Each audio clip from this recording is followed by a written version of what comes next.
Today, on The Other Half, learn to read a man's mind. You can tell if a person likes you or not based on how their toes are pointed. And how the stars eat right. I'm really sorry. Plus, help my love life with a soap opera twist. Your husband really is her long-lost sister. That and more right now on The Other Half.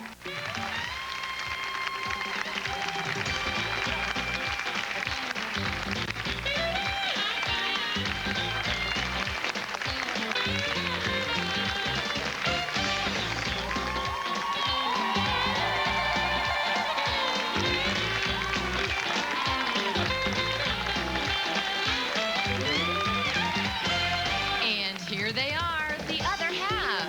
Dick, Danny, Mario, and Dorian.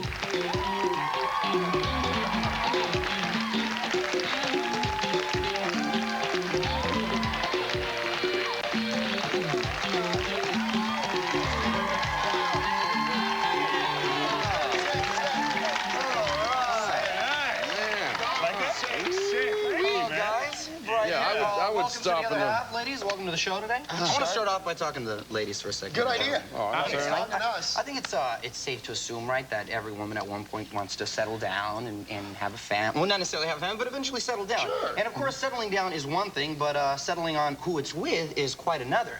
So let's say, ladies, you've been searching for Mr. Right, and it's been a while and no luck. At what point do you settle on Mr.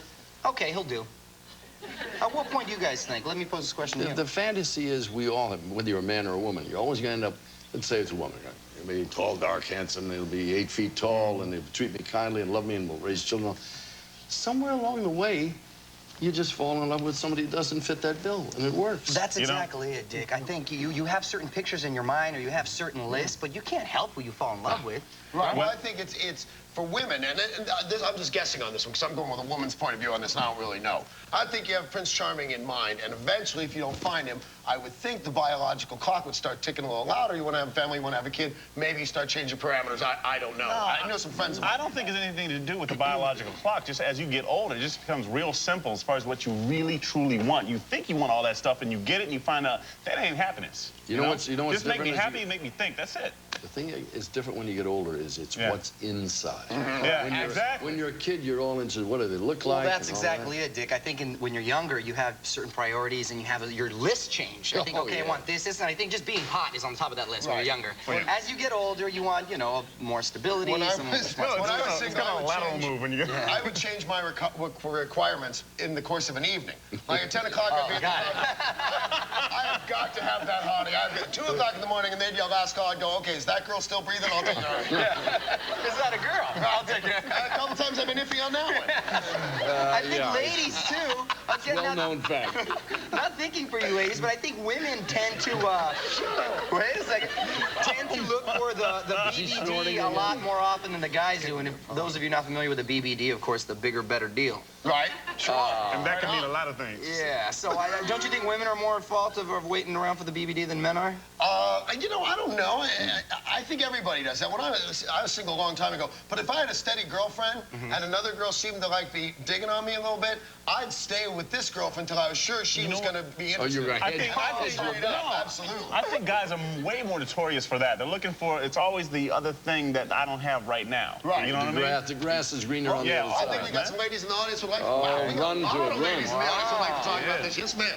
Hi. I have some friends, and money is the most important thing to them, and they may pass up on a very good guy. Maybe he doesn't make 6-digit salary, and I don't understand that. Don't you subscribe to the old fact that it's a terrible thing. A rich guy can be nice and humble and loving and all of that? Yeah, it's as easy to fall in love with a rich man as it is a poor man. No, not, well, it's not everything. Look at this man. Yeah, you're rich. All that, don't be modest and modest. No, I'm just thinking, if you had a choice of a guy with a lot of money and he was just as nice as the fellow without a lot of money, what's wrong with No, bringing you a know guy? what, though? I think about all of you equally, but I like you best, Dick. Guess why? You know what? I only think about you. It's not gonna work that way, though, unfortunately. Yeah, again, you can't help who you fall in love with. But, ladies, is there such a thing as a Prince Charming, do you think? Does everyone have a Prince I Charming? think anybody you fall in love with is going to be your Prince Charming. And I don't think it's settling if he turns out to be, if you fall in love with him, then you're not settling. That's right. I settled once, and it ended in a quick divorce, and now I finally found my Mr. Right, and I'm happy and good to go. Could I give you a point of view that may or may not fall on deaf ears, but you can stack the odds. It depends on who you hang out with. Hang out with a good crowd, and you're better chances of finding somebody who's going to match up with. Hang out with the slobs of the world, you're going to end up with a slob. That's my parents always I mean, say. you should check your friends. If your friends are like always in destructive, dysfunctional relationships, careful. All right, we're going to try this lady right here. Yes, ma'am. And then I'm going to come to that side of the room. We're going to be fair, so you just wait on me. Yes, ma'am. I think you realize, too, as you get older, your priorities change. I'm not perfect. I'm not expecting someone perfect, but at least you kind of give and take a little bit. Were you demanding someone perfect, and after a while you just said, you know what, okay, let's cop a couple of these things off the list. He doesn't have to be 6'4". Well, I think, okay, maybe. When I was younger, as I got a little bit older. All right, now, I brought up lists. That's kind of an interesting thing. I know, I work with a girl every day, Jamie, on the radio show, and she has a set list of requirements of who she will date. Right. And it's long, and she shouldn't be this cheesy. No, guys have lists too, Danny. Okay, I want to ask you about that. Thank you very much. Does anybody here have a list that people have to meet? Yes, ma'am. Who is on your list? Oh, I want to hear this. What does your list say? What do they have to do? You know what? I think family's really important. Right? They have to have one?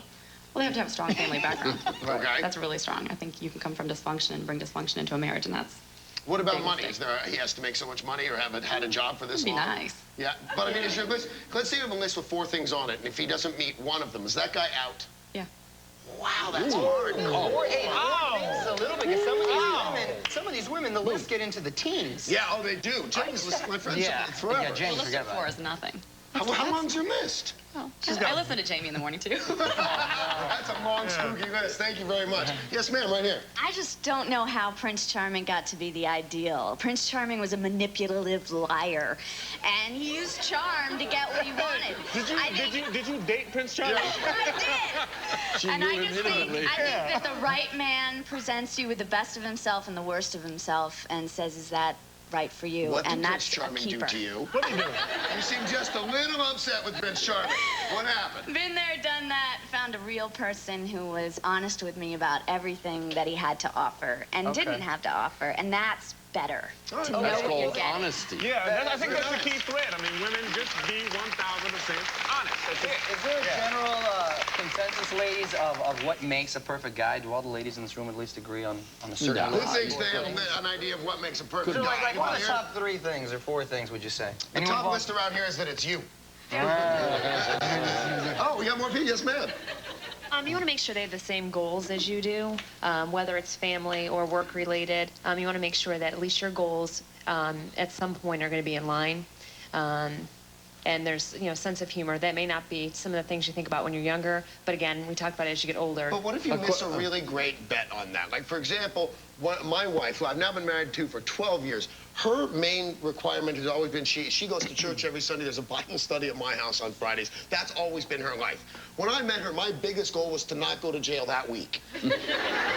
People can change and become better than they were. And if you always look for a certain kind of guy, you might rule out some decent people. Definitely true. Thank you. Thank you.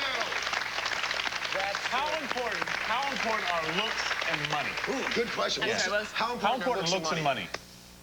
They're important, but honestly, as you get to know someone more, I'm thinking about looks, as you get to know them more, they become more attractive to you as you find out what's inside more.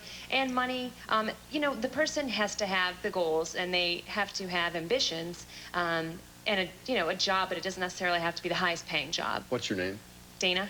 Dana, what's the one thing on your list that you'd give up faster than anything else? If you could find, what's dispensable? I hope it's a height requirement. My husband's 6'3". I would probably say looks. Looks? Really? Looks the first thing you'd live without. That's cool. Because you know what? At the end of the day, Danny, my dad always told me this too. At the end of the day, 20 years from now, you're going to be the person's gonna be looking a lot different, so you're gonna be stuck with, you know, who's inside. And, you know, to answer or to kind of comment on what you were saying, my my little list, my little mental list I have in my head has changed throughout the years. Of course, ambition is one of them, family, like you mentioned. But a woman who's also independent and I think kind of career-oriented, but the timing of everything's got to be right. Because you can find this wonderful person, but if you're not ready or maybe she's not ready or your careers are coming, I think the timing's got to be right. And you can't help, you can't plan that. You going through a little something right now yourself? You know what? No, he's right. He's right. You can't plan that, though. You know what I'm saying? You know what he's talking about. Yeah, I do know what he's talking about. He's advising himself. Exactly. That's what I heard. Really? That's what I heard. You know what? This man has more women hounding him, snapping at his heels. He's fighting them off with a stick. No, he's saying crazy. the time is not right. The time is not right. No, but you know what I mean, right? The timing's got to be right. What's the first thing you'd write off your list?